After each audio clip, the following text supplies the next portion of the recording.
Ce Vatican est exactement comme le Vatican. Derrière moi, un Italien, venu du Vatican, porte une tenue officielle. Cet homme est chrétien, et ils le sont tous, même ceux d'Inde et d'autres pays.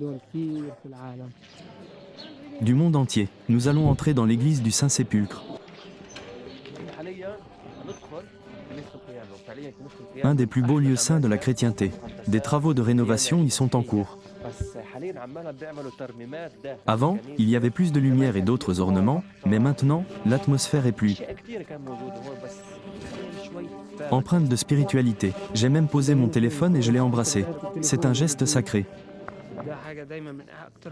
Les gens viennent ici pour l'embrasser et y déposer leurs objets, même leur téléphone. Je suis en train de parler à ma famille et, en même temps, je pose mon téléphone et je le bénis.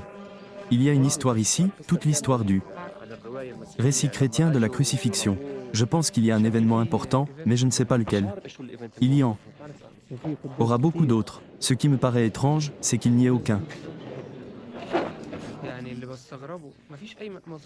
problème entre chrétiens et musulmans.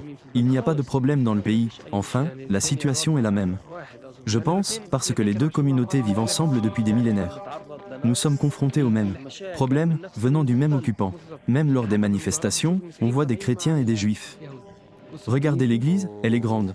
La dernière fois que je suis venu, elle était bondée, on se sentait en pèlerinage, il y avait une foule immense. Mais cette fois-ci, elle est vide, je pense à cause de la guerre, donc il n'y a pas beaucoup de touristes. Et là, quand on entre, on est béni. Le prêtre nous bénit. Parlez-moi.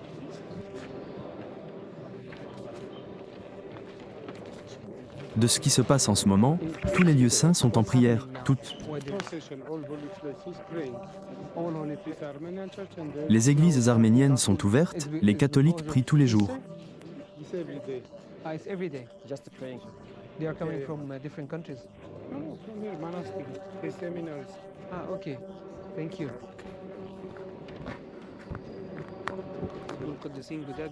Ils organisent des visites guidées tous les jours et donnent des cours à l'église.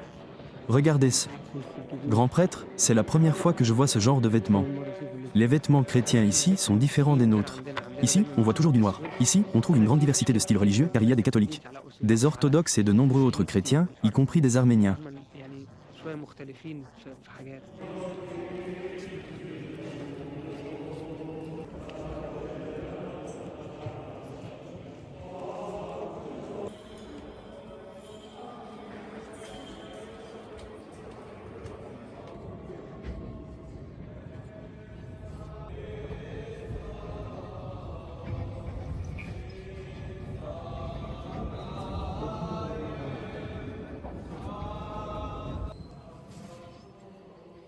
Ce qui distingue cette église et la rend si importante pour tous les chrétiens, c'est qu'elle est dédiée à la résurrection pour la quasi-totalité d'entre eux. C'est ce qu'affirme Hamza, mais je n'en suis pas certain. L'église est divisée en sections, et c'est l'une des rares églises où toutes les confessions cohabitent.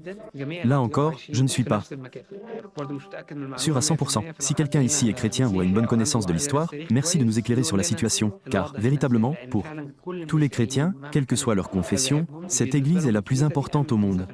Je me souviens que ces personnes viennent d'Éthiopie. Je vous le disais justement. Elles sont bien d'Éthiopie. Ils nous ont fermé la porte à clé.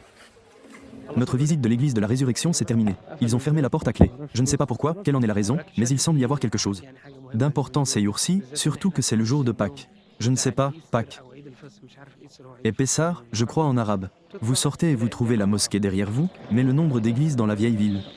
Quand vous les regardez du toit, il y en a partout. L'église est là-bas, et voici l'église. L'église est grande.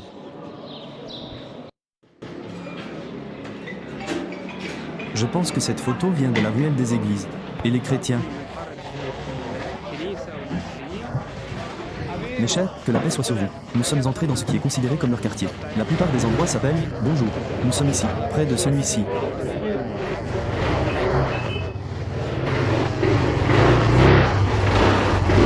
Il y a un autre marché.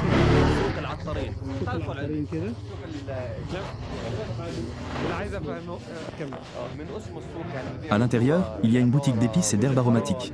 Dès que vous entrez, il y a une boutique sur la droite qui vend des épices. Que la paix et la miséricorde de Dieu soient sur vous. Je voulais juste vous dire que nous avons traversé 2 ruelles avant d'arriver à celle qui est majoritairement musulmane. Voyez le comptoir, c'est le plus grand quartier musulman. Oui, oui. Combien y en a-t-il dans la vieille ville? Peut-être 500. J'ai posé la question à quelqu'un une fois, et il m'a dit que... Oui, on peut les estimer à 500 personnes, ce sont des habitants de la vieille ville. Pas seulement des visiteurs. Exactement, exactement. Oui, ils sont minoritaires. Alors, أقل من اليهود كمان يهود كده فتخش هنا الدوشة بتبان والأحياء والحياة والعطارة والمحلات واللبس وكله. أغلبية الناس اللي هون بلادهم مسلمين ما بيجوش كتير هون برضه.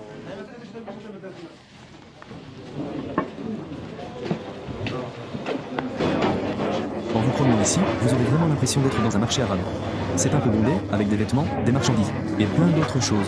Voici la porte de Damas, la porte la plus célèbre, comme nous l'avons mentionné au début de la vidéo.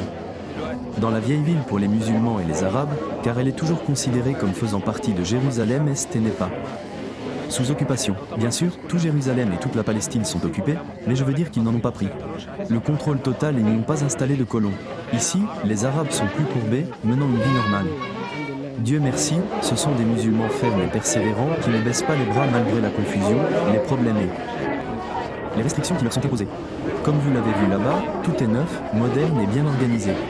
Ici, c'est vieux et négligé, même si les uns comme les autres paient des impôts au gouvernement d'occupation, tout comme les juifs, car ils vivent ici et y sont obligés. Malheureusement,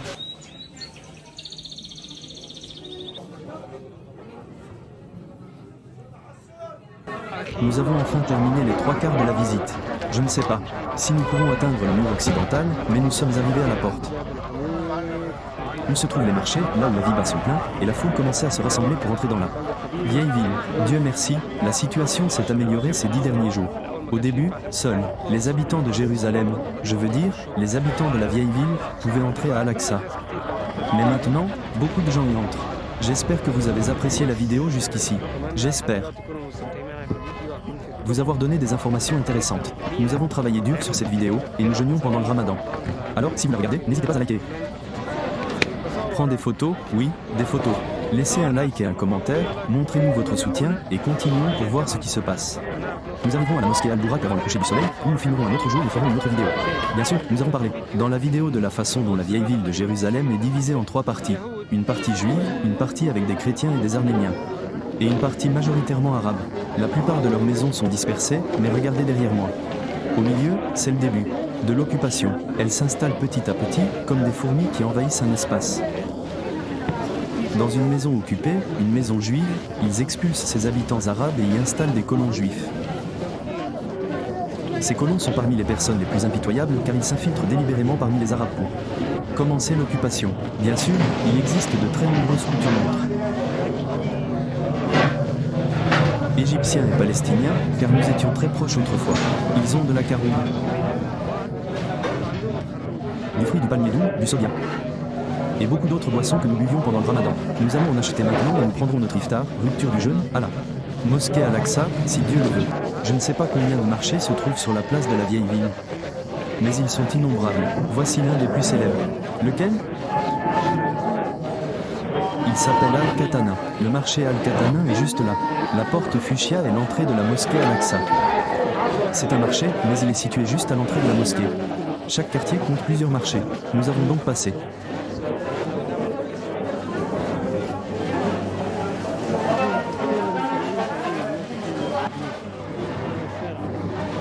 la journée à prendre le petit déjeuner à la mosquée Al-Aqsa, et Dieu merci, pour le 3e jour consécutif. Que Dieu nous accorde cette bénédiction. Il se pourrait malheureusement que ce soit mon dernier jour à la mosquée Al-Aqsa, et non en Palestine. Je ne connais pas encore le programme, car je ne comptais pas rester plus d'un jour ou deux. Des amis nous ont préparé des makloubas aujourd'hui. Nous allons donc en manger pour nous détendre, et on verra ensuite.